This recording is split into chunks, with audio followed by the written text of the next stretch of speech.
Today's vlog starts out with filming the homie's CL55 AMG, and then we stopped by Status 7's meet in Alhambra. Shout out to Status 7 for the free shirt and always having good events. I co-host with them, so it's always fun to support. And then lastly, we're just adding oil to my car. All right, so the homie hit me up through DMs on Instagram, said he wanted to talk about his car. So we're gonna have him talk about his CL55 AMG. It's actually right here in front of me. We staged it, you know, in between the gates and stuff. We're in a little industrial area, but yeah, we're gonna have him talk about it. But I'm excited to get into this one because it is almost like a classic car, and it's an AMG, which I've always been a big fan of despite having an M3. Why don't you introduce yourself and your car to the viewers? All right, so my name is Justin J. Zhang, and this is my 2006 Mercedes-Benz CL55 AMG. I've had this car for just on a year, yeah, next month. It's been a bit of a roller coaster, I'm not gonna lie. What this car has is called ABC suspension, active body control. So basically, it's a hydraulically controlled suspension system where I have a reservoir around here, or somewhere around here. It's around this general area in the engine. And it has hydraulic fluid, and all the shocks on each corner of the car is controlled with a sensor and a monitoring system where it monitors the height of the vehicle, and basically you get the best ride possible while not compromising sportiness and comfortness. When you go above a certain speed, the car also lowers itself for better fuel economy. But the great thing about ABC is when you put it in sport mode, which if you can come around here, if you can see that button right there, which is ABC Sport, once you have that, it firms up the dampeners and the shocks, and then it gives a better, sportier driving feel. Which means when you're doing hard braking, for example, the nose does not dip too much. Where if you have it in convenience mode, it will dip quite a bit. So when you have it, it basically gives the look that you're not going hard on the brakes, when in reality you are going hard on the brakes. But this suspension is very advanced and complex, which is why a lot of people fear buying these cars, which I understand why, because it is an absolute headache to take care of, especially when the struts go and the shocks themselves, because they're like $1,000 a piece on each corner of the car, mind you. And then you have to worry about the module, you have to worry about the sensors and all these other bits. But if you take care of it, the car will take care of you. I actually never saw myself buying this car. I originally wanted a W211, the E55 AMG, which has the same engine and all that, same principal powertrain and everything, except it's just a four-door, which I really wanted a practical car. But at the time, I was looking at a Volvo V70R wagon, and I really wanted one of those. Fortunately, like most of the cars that I want, they're either hard to find, expensive to buy, or it's all got that special factor on it. But this car in particular, one of my friends, he lives in Canada, shout out to him on this one. So he sold me on Benzes because it was the engine, the M113. This was specifically because it's got the compressor on it, is the M113K. So he sold me on this engine, and that's why I started looking at E55s, and then once I lost out on that, I went to S55s, which is the W220, which is basically the four-door version of this car. Lost out on that, and then I was like, bro, I need something. So he was like, all right, try CL. Found this, paid 12 grand for it, which is honestly a banging deal for this. And here I am with this. But like I said, I never saw myself as a Benz owner. And in terms of ownership, it's been a roller coaster.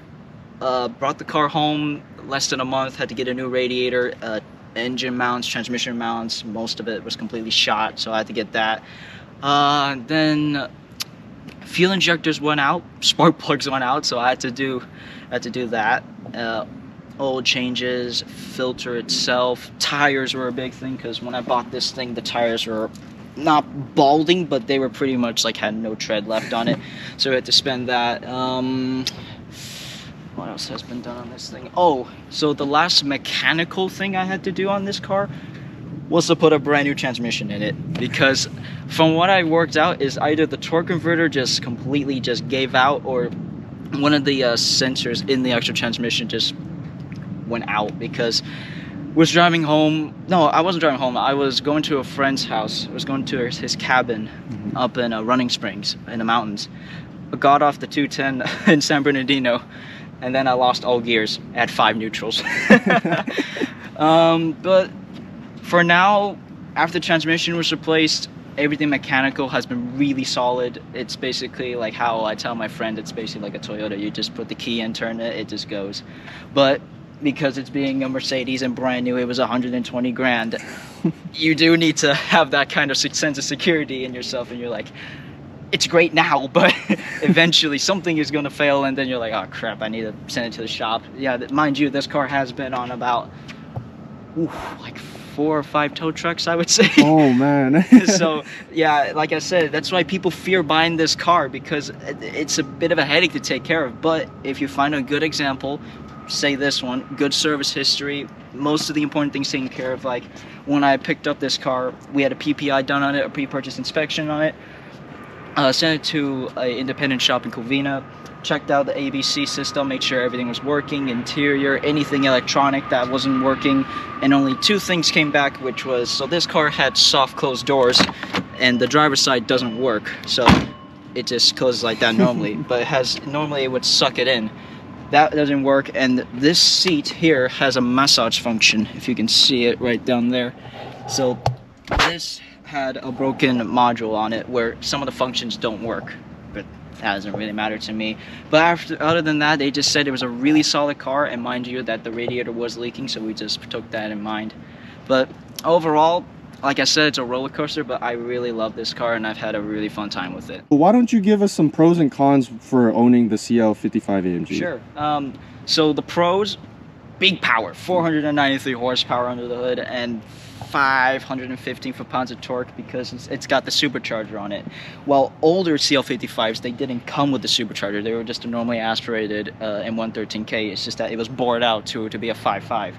So the pros for that one is that, you know, great power, it gets off the line really quickly, and it just moves like a rocket. Comfortness also, it is a very, very comfortable car because of the body style of it. It is what's called a GT car. It's a Grand Tour car.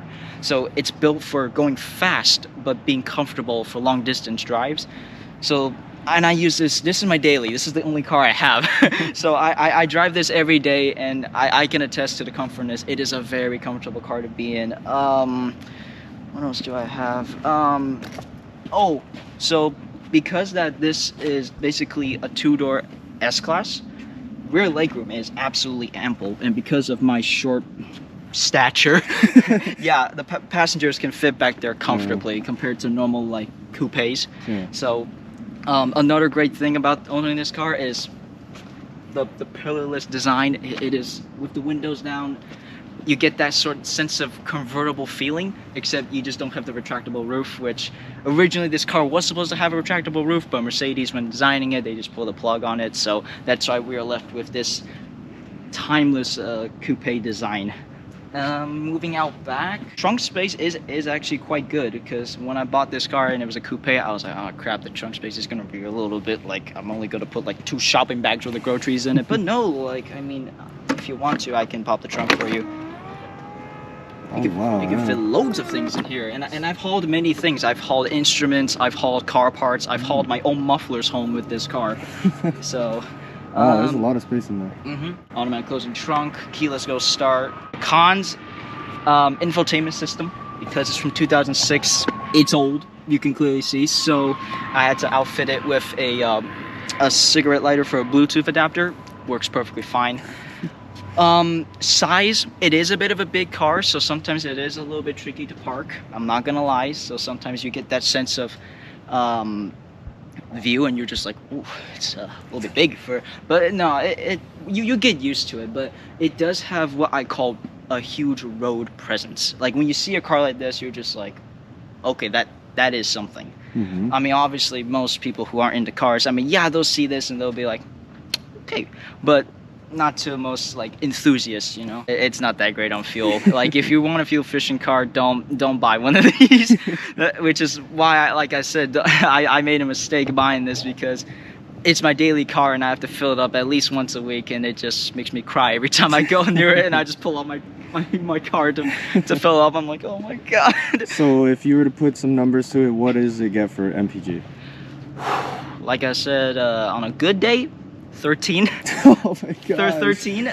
Oh Or my if I'm really driving like a maniac, lead feet and everything, 11. Oh my maybe, god. maybe single digits. 11 or 9. Oh my god. Yeah, it's bad.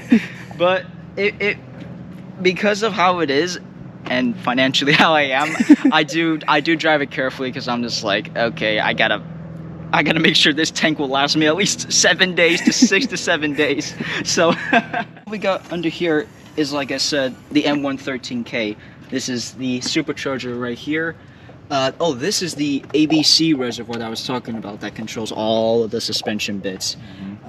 So this particular engine is sought after by most AMG enthusiasts because it is the most bulletproof AMG engine you could basically get your hands on, including the transmission package. Even though, yes, I did blow mine up, but I didn't technically blow mine up. It just went, so I'm not really sure. So this engine in particular, it's sought after for reliability, power, and the fact that it has a supercharger on it. Because I mean, come on, who doesn't like a supercharger? One of the main points that sold me on this car was because the oil filter is right here, so that's a blessing when it comes to changing oil. And that was one of the key factors to when it came to this engine. I was like, yes, I now want an AMG because of the oil filter replacement. But changing the oil, it's a breeze on this thing. It makes a fantastic noise. It, of course, 8 cylinders, so it's a really good thing. One of the cons on this is that, so this actually has 2 spark plugs per cylinder. So compared to a normal 8 spark plug set, this says 16. So doing a spark plug job is a little bit heinous on that one. This is the build plaque on the man who assembled my engine out in Germany. What would you say are future plans with this car? Okay, so future plans. Alright, so starting with the engine, I want to put Rentec parts on it. So I want a Rentec airbox. I want not a supercharger itself, but I do want to put a smaller pulley on it so it makes more power and it whines a little more for that induction noise. That's basically what I want to do at the front. Oh, I do want to also get this little like coated, like a more custom look. Moving on here, suspension wise, so they make kits that are called lowering links for these kinds of cars. So I want to buy lowering links so I can lower the car. So basically I got bags for about $100 because the car actually it comes with bags basically. So with the lowering links, it will give it the appearance of it being lowered while I can still control it with the factory suspension system. It'll just be dropped a bit more. Interior wise, maybe way later on down the road, a little bit of upholstery, but right now the interior is just in immaculate condition. I do want to get new rims, but I do plan to hold on to these because these are original to the car. So the rims that I want are either going to be aftermarket or, so this car came with 4 engines. It had a 500, which is the NA version of that engine. And then you have my engine, and then you have a 600, which is the V12, and then you have the 65 AMG, which is the one that everybody goes after for this kind of car. And I want to put the rims off of that on this. So that's way later on. Exhaust, so I do have an exhaust mod on this, but I kind of call this my own thing because I didn't buy parts for this. What we did was basically gut the muffler and resonator. So basically I look stock with the AMG tips and everything, but it does not sound stock. A respray also. Okay. I do like the black, but either a respray or paint correction because this thing it has seen some time with the previous owner, and there are some dings and dents and even some that are created by me, which I admit it's my fault. So yeah, I'll get a paint correction done eventually on it. Other than that, nothing really, because a lot of people also tell me to just keep it original mostly. So just basically for me, a little bit of a power gain, a little bit of a drop look, better exhaust.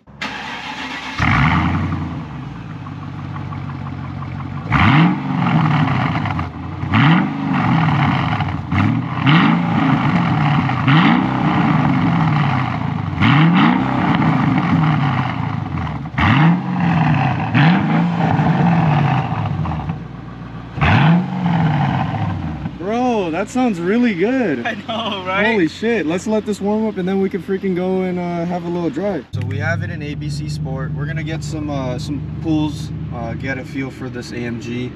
And yeah, overall, just want to feel the experience. Maybe we should just go straight. Just go straight? Yeah, I mean, yeah, because look, it's a straight away. For real, for real.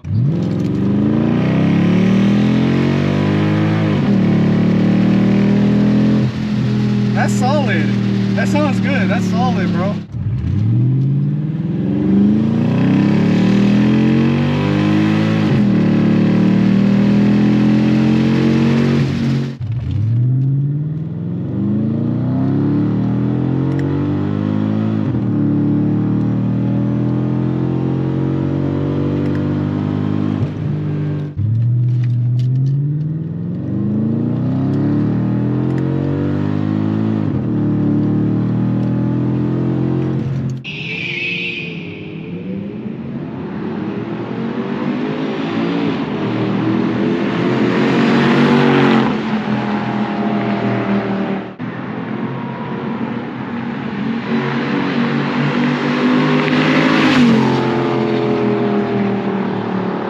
This is the end of the build video, so do you have any like shout outs or anything you want to kind of say as like a parting word or message?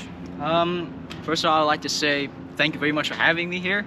It's been a pleasure. I've been watching your channel for quite some time. I've been watching it since I was in high school, actually. No way. Yeah, because your brother Calvin, he introduced me to it. So Yeah. I've been being like, oh man, whenever I get a car, I really want to put it on the channel. Yeah. So I want to say thank you very much for having me here. I would say if you are going to buy one of these cars, get it professionally inspected to make sure it's a good buy a good example of it, and just have fun. Life's too short to drive boring cars, basically. You know, just bite the bullet, just have fun. At the homies car meet, I got the freaking Add oil to the car notification, so we're doing that right now. Of course, this shit, we gotta add oil, bruh.